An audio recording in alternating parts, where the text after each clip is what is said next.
Adding a credit card on Bybit is a straightforward process that allows you to fund your account easily. Follow these steps to complete the process. Step 1. Log into your Bybit account. Visit the Bybit website or open the app and log in using your credentials. If you don't have an account, you will need to create one first. Step 2. Navigate to the deposit section.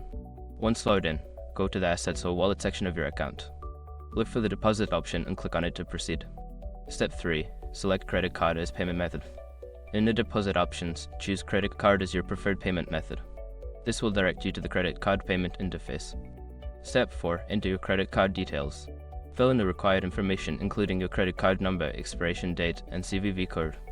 Ensure that all details are accurate to avoid any issues. Step 5. Confirm the transaction. Before filing a refund or dispute, use the srock.com link in the description to open a refund dispute deadline calculator and confirm your deadline. Once you have completed these steps, your credit card will be added to your Bybit account, and you can start using it to fund your trading activities.